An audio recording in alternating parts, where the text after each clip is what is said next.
Last week I discussed a bit of a taboo topic here, politics. I was pretty careful, I believe, simply encouraging a faith-driven engagement in our community, and most importantly, to pray gratefully for those elected to authoritative positions, even those with whom you disagree. And I suppose that since I was on a roll, I thought I would talk about another taboo topic. In fact, if you thought the topic of politics is an uncomfortable one, just wait for today. For what is it that you fear the most? What is it that we spend day after day fighting against? Well, according to a recent article in Psychology Today, the number one avoided conversation in our culture today, the most taboo of topics, is death. Do you agree?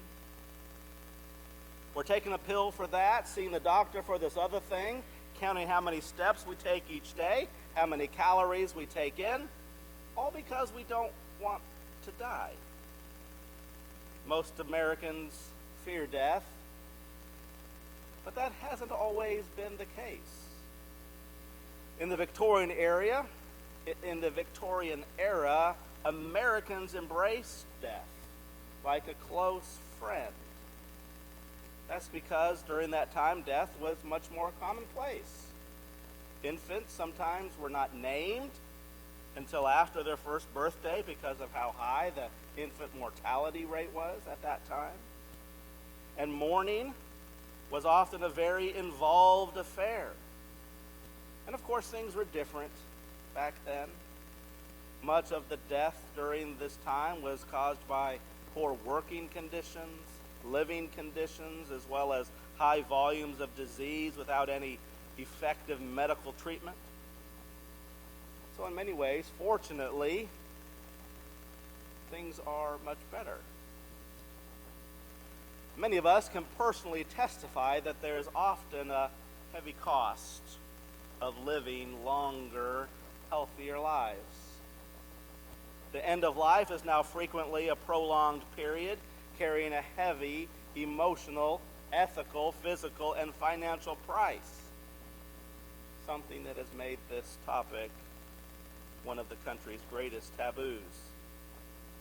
Death and dying have almost become unmentionable words over the course of the last century. Topics not to be brought up in polite conversation. Yet, in not talking about it, we remain very unprepared. Unprepared for the approaching tsunami of death as the largest generation in history begins to die off in great numbers. And so Americans, especially because of our own cultural hang-ups, need to individually and collectively come to terms with our mortality if we're to avert a social crisis over the next couple of decades. You see, in 1900, almost everyone died at home, surrounded by family, perhaps in the presence of the family doctor and minister.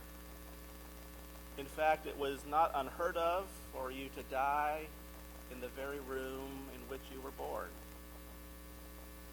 In the United States, there are very few rituals nowadays associated with grieving, and the handling of the body after death is turned over to paid professionals. From the efficient and sterile way in which the nurses are trained to handle the body from the time of death, to the way that morticians prepare the body with cosmetics, hairstyling, and clothing to make it appear as if the dead are still alive. The funeral directors, undertakers, morticians, and other paid professionals all work together to keep the messiness of death away from us. Western cultures tend to view death as a feared enemy that can be defeated by modern medicine and fancy high-tech machines, and the way that we talk about death reflects this battle mentality. We say that people are combating illness, falling victim to illness after a long struggle. And we use language to describe death such as he or she is no longer with us or has passed on. See, until the mid-1800s, most families cared for their own dead, and they prepared, dressed, and displayed their loved ones within the confines of their own home. Most American homes did not have parlors early on until houses grew and national mannerisms became more set. And proper families made sure that they had front rooms filled with their finest possessions, their most quality furniture, portraits, sterling silver, maybe even a piano. And because these rooms were usually clean, closed off, and quite formal, people often used them when someone died as a place to lay out the body for funeral visits. The body was actually displayed in a casket that was maybe personally made or bought at the general store. In fact, grander homes in the 19th century had a false or death door placed off of the formal room that led to the outside without steps to remove a deceased family member, and because it was considered improper to remove a body through the front door, the door that the living crossed to enter. Caring for your own dead began to change dramatically during the Civil War. Soldiers were dying on the battlefield, and their families would want them sent home for burial. This is where the practice of embalming, or the shipping of bodies over a long distance, first began to take place. And during this time period, the family graveyard was moving toward a more park-like setting. Now we even call them memorial gardens. And soon after came the undertakers, who undertook this messy duty for the families in their time of need. It's now become quite normal. During the great outbreak of influenza, it was common to have the bodies of the deceased displayed for viewing in the parlor that it was often called the death room. But after World War I, the number of deaths due to influenza had decreased, and so the magazine Ladies' Home Journal published an article in 1910 suggesting that the parlor should not be called the death room, but what? The living room, since it was a room in which the home held activities, social events, and happiness, rather than a place of mourning. You see, we have sanitized the death process so much that we are afraid to talk about it. Parlors are now living rooms. Graveyards are memorial gardens. And death, we're told, is our greatest enemy. But today, All Saints' Day is a celebration that stands in opposition to all of that. Death is not our enemy. And it's not the end, really, but a transition to our real existence. For we are more than these flesh and bones. We exist in a real and spiritual manner. An existence beyond what our mind and senses can experience here and now. An existence that transcends the material and physical, even transcends time and space. Friends, we do not need to fear death. Christ teaches us, for by embracing the gift of grace that Christ offers, we will not experience separation. Here and now, we can express our gratitude for that grace. The story that Jesus told, read earlier by Elwin, of the poor man and the rich man, indicates that there is a consequence for refusing God's grace, of living an ungrateful and selfish life. separation, isolation from God and from one another.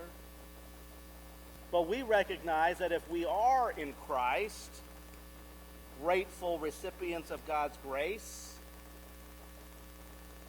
that we are never separated from Christ, not even in death. And if we are connected to Christ, then we are also connected to one another. Death is not a barrier. Christ has opened up the door, destroyed the barrier, unites us with him in his glorious eternity. We do not need to fear death. We do not need to be afraid or anxious about dying, for our souls will live eternally, and we can leave something behind. Our legacy. We've been holding a series of wonderful Wednesday programs about the big end-of-life decisions and conversations that often we are afraid or uncomfortable having. Nursing homes, assisted living, medical directives, living trusts. Many of you have noted that you've appreciated the support and information by discussing these often difficult and even confusing subjects. And in a further effort to help simplify these difficult decisions, one more document for you to have and to use. It's called The Expression of My Personal Wishes for Procedures at the Time of My Death, or simply, My Last Wishes. Now, it doesn't take the place of a will or medical directive, power of attorney. All those are very important. But this helps talk about and answer some of those questions that are often left until it's too late. And especially for the church and for myself as a pastor, to have information about how you would like the matter of your death handled, things you'd like to have included in your service, and important things that you would like to be remembered by. This is a great way for you to hopefully ease the discomfort of having those difficult conversations. Burial plans, service details, reflections of your own accomplishments, and your legacy. How you hope that your life made an impact on others. Our fall sermon theme is Grateful Living, Grateful Giving. It's an opportunity to reflect on the amazing grace of God and the response of gratitude that we're called to live with our lives, our prayers, even our deaths, and the legacies we leave behind. Last year at this time, we were remembering the lives and legacies of Tom and India Lumsden, how welcoming they were. In fact, I have almost every time I meet with somebody and talk about how great this church is, how it was the Lumsdens' invitation and compassion and welcome that brought them into this church and kept them here. Last year we celebrated their compassion for the community, their example to care for our neighbors, and their desires to have this church be focused on mission and nurturing that faith. And you probably have heard that Tom and India listed the church as a beneficiary of a life insurance policy, and upon India's passing, the church received a sizable fund, a legacy, a memorial, with which we've been able to set aside some for mission and outreach and compassion to our community, and of course take care of the beautiful renovations of our sanctuary. You see, in their lives and in their deaths, they wanted to show their gratitude to God. And believe me, even without leaving the sizable memorial gift to the church, they still would have left an unforgettable legacy. And I know that many were not just impressed by this generosity of the Lumsden's gift, but inspired. Some even inspired to consider making their own memorial gift, inspired to show their own gratitude through their own legacy. And just imagine how this church could impact our community with a greater number of grateful legacies. Monetarily or not, have you considered what your legacy will be, for what you will be remembered? For we all have something to leave behind. And when our day comes and our name is read on the list of saints of this church, as the church pauses and remembers, what will come to mind as your name is read?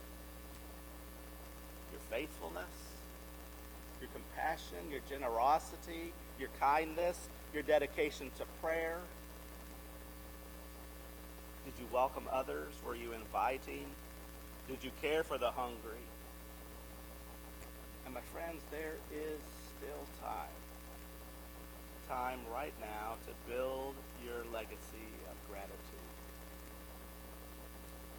A legacy of gratitude is begun right now with grateful living, a humble recognition of our profound need for God's grace, and a faith-filled response of worship, ministry, and life sharing. Start now by living grateful lives, building your grateful legacy that transcends your life and may continue to make an impact. Our scripture from 1 Timothy chapter 3 will be our affirmation of faith. It's a brief and simple acknowledgement of God's act in Jesus Christ for our salvation. Let us read it while seated in unison. Without any doubt, the mystery of our religion is great. He was revealed in flesh, vindicated in spirit, seen by angels, proclaimed among Gentiles, believed in throughout the world, taken up in glory. God's